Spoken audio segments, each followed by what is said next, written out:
Boa noite, amigos da Casa de Oração. É um prazer estar aqui com vocês. Nós estamos basicamente há 8 meses afastados fisicamente, cada um de nós passando por convites muito desafiadores, né? Nesse momento em que o planeta literalmente vive de forma muito real essa transição planetária. Então, cada lar, ele recebe um desafio. Às vezes são famílias que estão brigando, às vezes são pessoas que estão sozinhas, enfrentando a solidão, às vezes são pessoas que estão enfrentando o adoecimento de um ente querido, às vezes é a própria pessoa que adoece, o convívio com o medo. Então, é um momento muito delicado, mas ao mesmo tempo, cada um de nós que estamos nesse instante, né, nesse momento encarnados aqui, eu tenho certeza que fomos preparados para isso. Não quer dizer que a gente não vai ter momentos de tristeza, de medo, mas nesses momentos é muito importante que a gente erga, né? Se erga vibratoriamente, seja fazendo uma prece, através de uma leitura, ligando para alguém que possa trazer uma palavra de consolo, trazendo uma palavra de consolo, porque isso faz toda a diferença. E pensando nisso, porque o, o, o tema da transição planetária são duas coisas, né? É suicídio e loucura, né? Isso os espíritos já nos disseram. Loucura entendendo aqui como os transtornos psiquiátricos, o que a gente está vivendo, os transtornos depressivos, os transtornos ansiosos e outros mais. Então essa é a base, mas também a espiritualidade nos disse, o lugar para resolver isso é dar a mão um ao outro. Então esse momento em que somos desafiados a enfrentar medos, a passar por problemas tão profundos, cada um, né, sendo chamado de uma forma muito individual, também precisamos entender que a fraternidade, que o dar a mão é quem vai fazer a diferença, é quem me salva e salva o outro.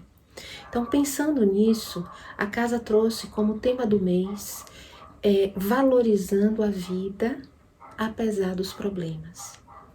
E hoje me foi dado foi me feito o pedido de falar sobre eutanásia versus suicídio. Eu vou trazer um pouquinho, antes da gente entrar no enfoque espírita, o que significa eutanásia, tá? Então, o termo eutanásia quer dizer boa morte, mas não necessariamente é uma boa morte. Por quê? Porque a eutanásia seria eu, como profissional de saúde, como médico, lhe prescrever algo para que sua morte seja acelerada, dado ao sofrimento que você se encontra, né?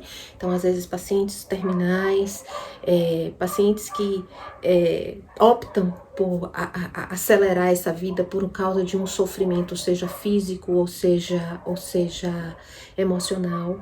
Então, em alguns países, isso é legal, tá?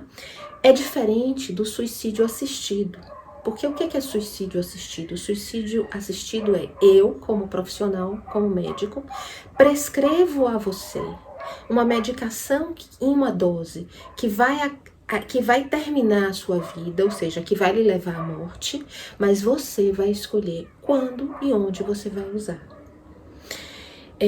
Dentro da medicina tem um termo, principalmente quem trabalha com cuidados paliativos, que seria assim o ideal, né? Esse que é ortotanásia.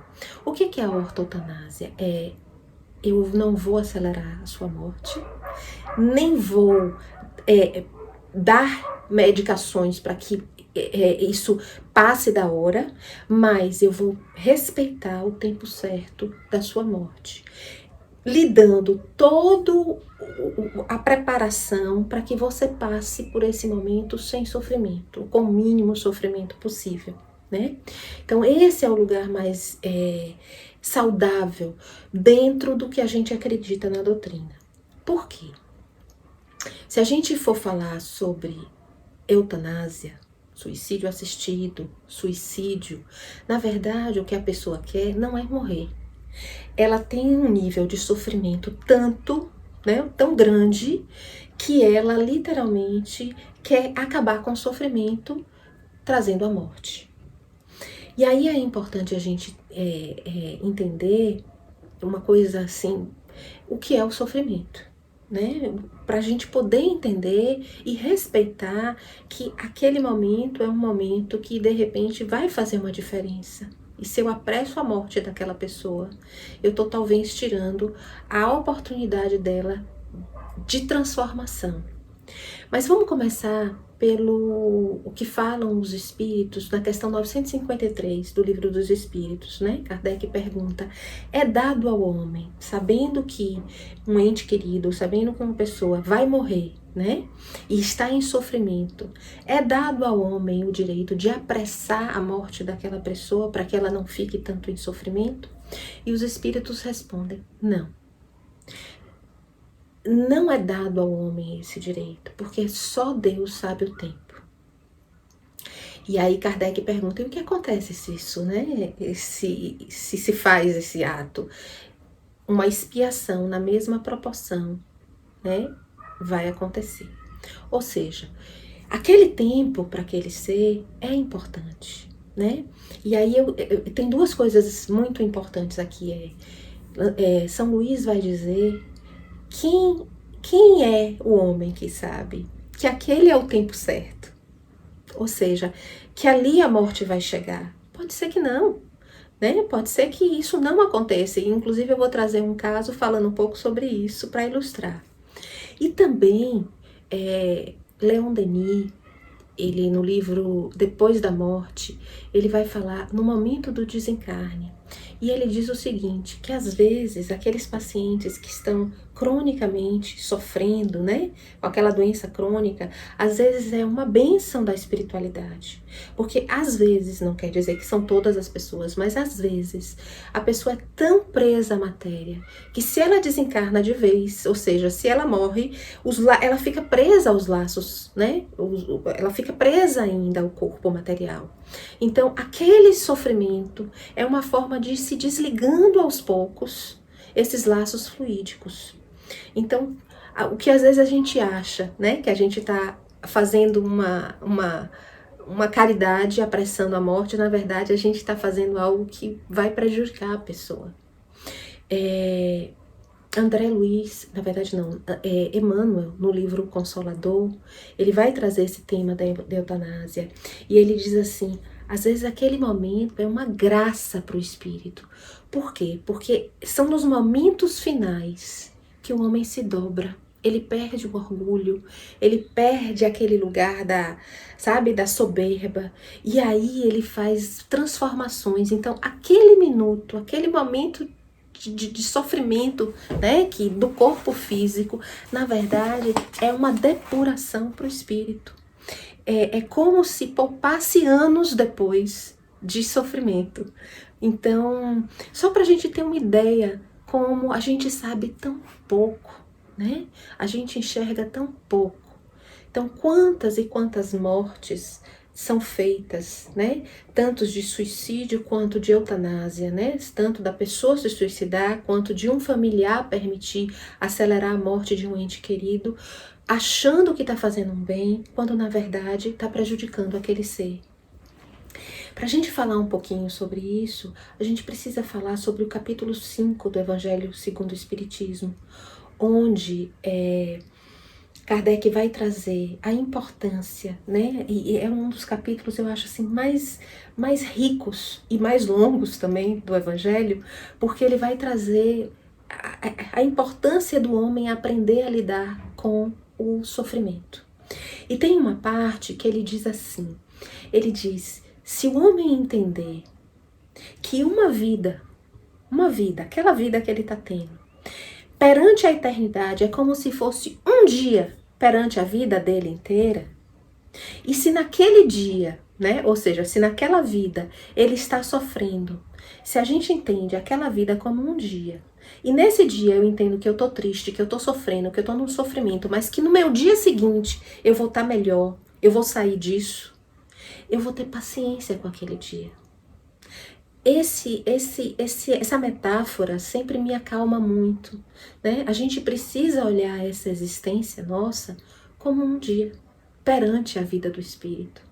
Uma hora perante a eternidade de horas que vamos ter. E se a gente consegue entender que essa vida, ela é tão curta no sentido perante ao que eu tenho, né? O que vai vir depois, eu consigo ter um pouco de resignação, entendendo que esse sofrimento não é para sempre. Quando uma pessoa tenta acabar com a própria vida, quando uma pessoa tenta acelerar a morte de um ente querido porque está vendo ele sofrer, ela não quer a morte, ela quer que aquele sofrimento acabe. Então, perceber que aquele sofrimento que a pessoa está passando é algo pequeno, pequeno no sentido de que não vai durar para sempre, né? É algo que dura somente aquela vida. E quando ela sai desse corpo material, ela sai com a sensação e com a sabedoria de ter vencido a si mesmo.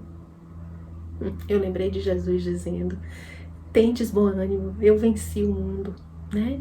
Então, e o exemplo dele na cruz, a gente precisa pegar isso pra gente. Nós vivemos num mundo ainda de provas e expiações. Então, esse mundo de provas e expiações não tem como passar e não ter sofrimento. Então, a questão não é eliminar o sofrimento. A questão é entender que aquele sofrimento faz parte de um planejamento para o meu crescimento espiritual. E se eu não tenho força, eu dobrar os meus joelhos, né? E rogar ao Pai que me dê força para passar por aquele momento. Que me fortaleça, para que eu tenha força, que eu tenha o espírito em pé para passar por aquele momento. Essa é uma coisa importante. Mas vamos voltar à eutanásia. Eu queria trazer 2 exemplos, tá? Um exemplo, ele tá num livro, eu até copiei o nome do livro aqui, é Chico de Francisco, de Adelino Soares, tá? Esse caso foi contado na Federação Espírita, na revista O Reformador.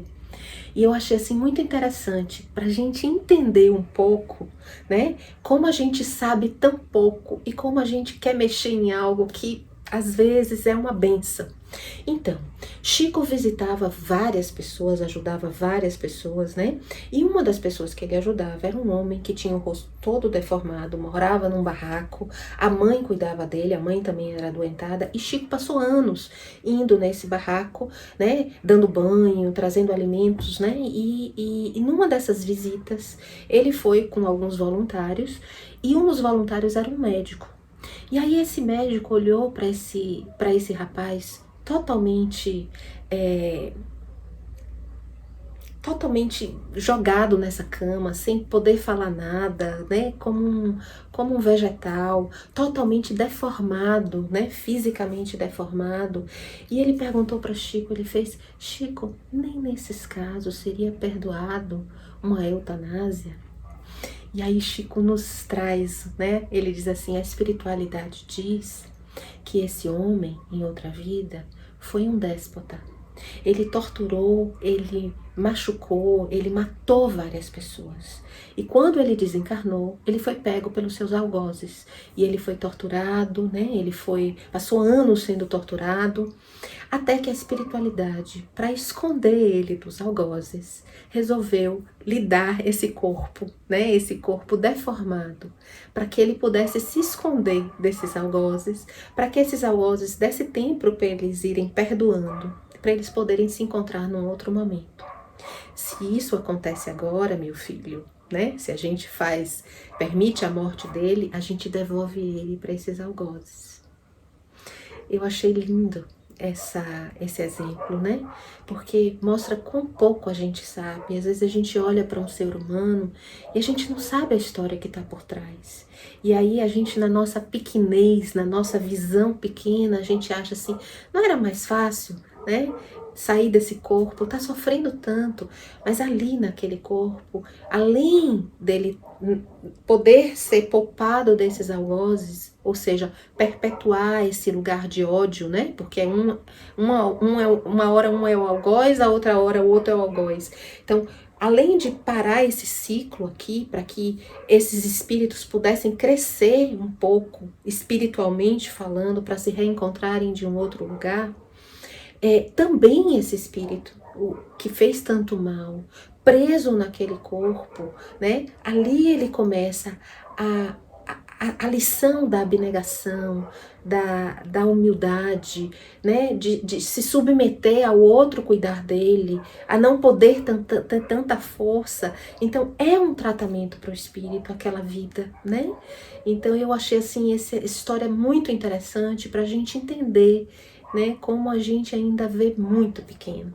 Uma outra história está no livro da Eutanásia, de Pedro Soares Correia. Pedro Soares Correia. É um caso verídico, né, que aconteceu aos redores de Paris, né, no século passado. E era um pai, era uma família que tinha uma menininha, e essa menininha cai doente. Ela tem difteria no momento que difteria não tem cura. E essa menina entra num sofrimento, é desenganada pelos médicos, né?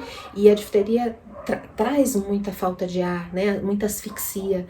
E essa criança entra numa asfixia, e esse pai olha para essa menina e ele diz assim: meu Deus, eu quero.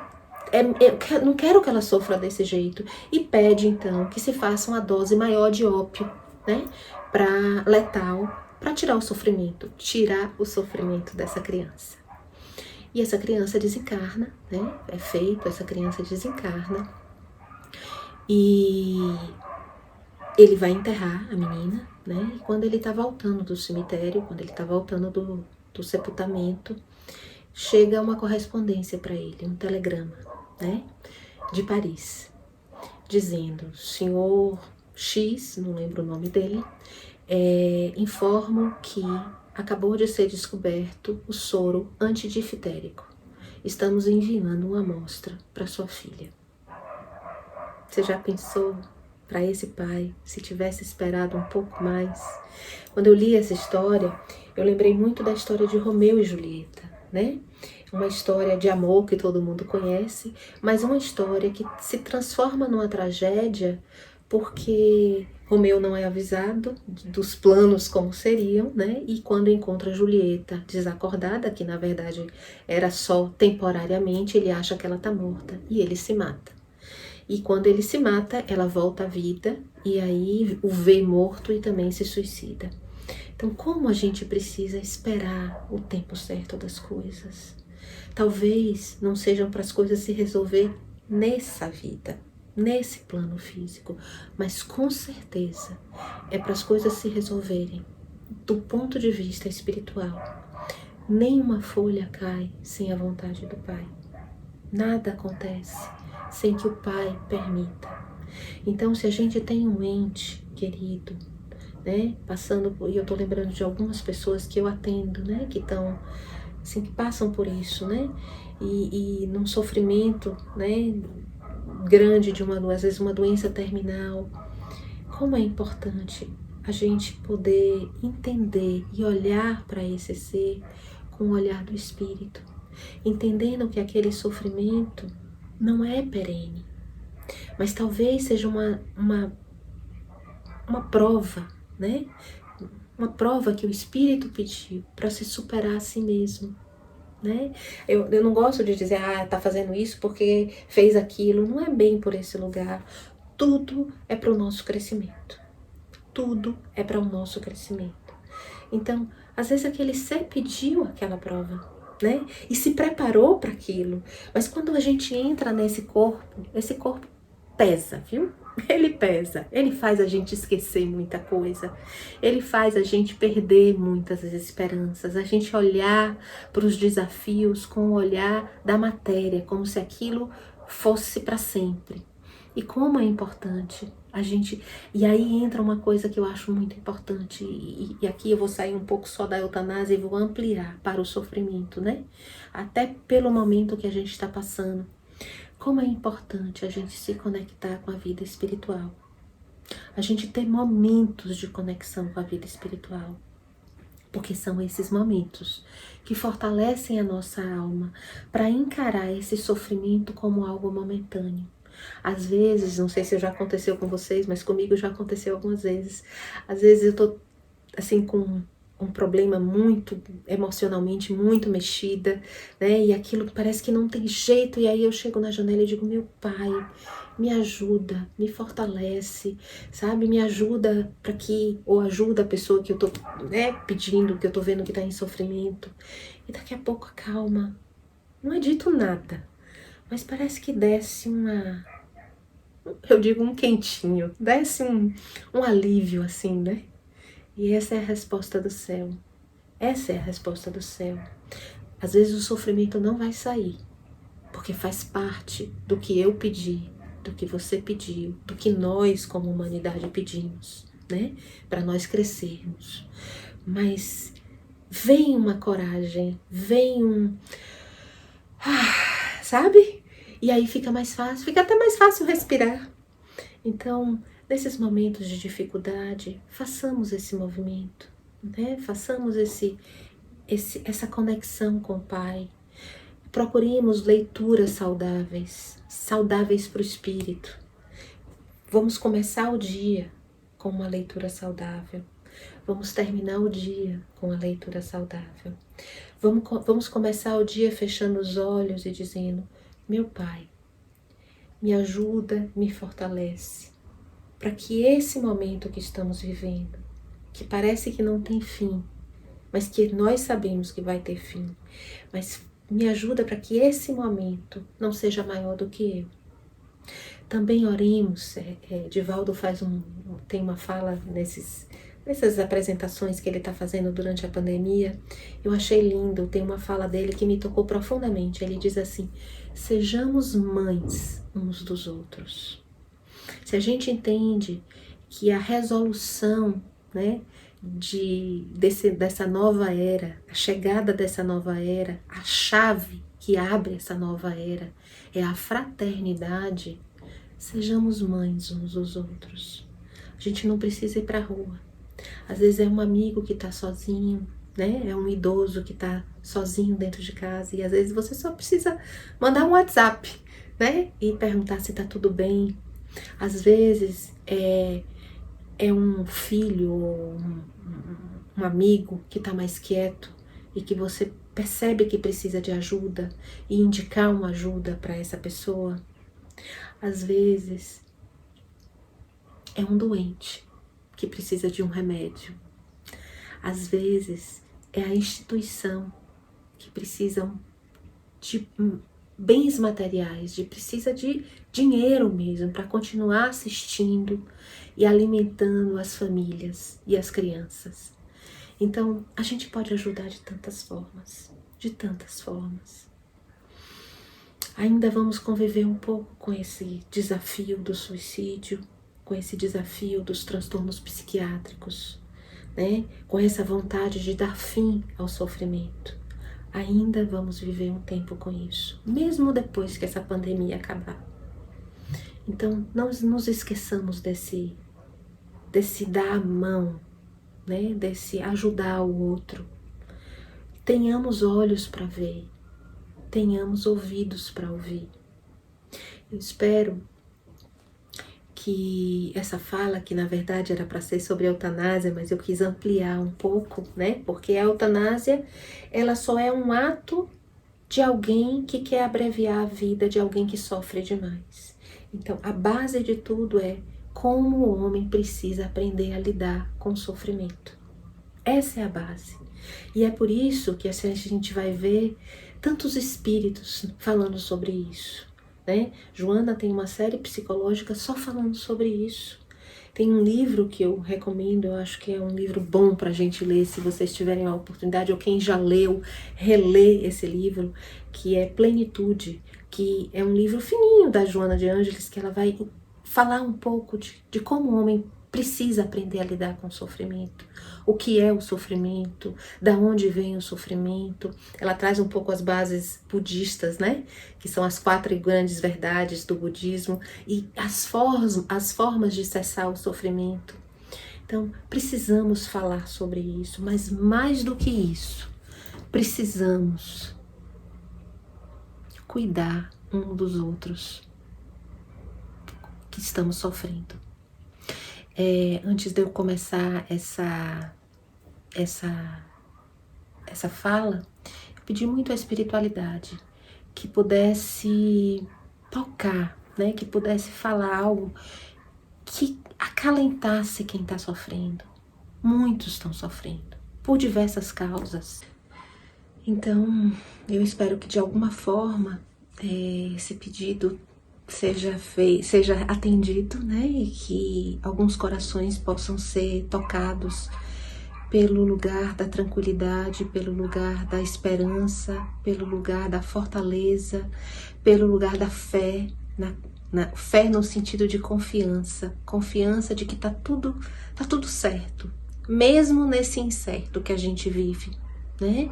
Ainda vamos lembrar desse momento com muita graça, né, por termos vencido a nós mesmos, aos nossos medos, as nossas dores e termos perseverado. Mas para isso, mais uma vez, é preciso que a gente se dê as mãos uns aos outros. Eu gostaria de agradecer a vocês, né, e dizer que logo logo a gente vai poder se abraçar, vai poder estar junto, né, e que Jesus nos abençoe, nos guarde, nos proteja, nos fortaleça.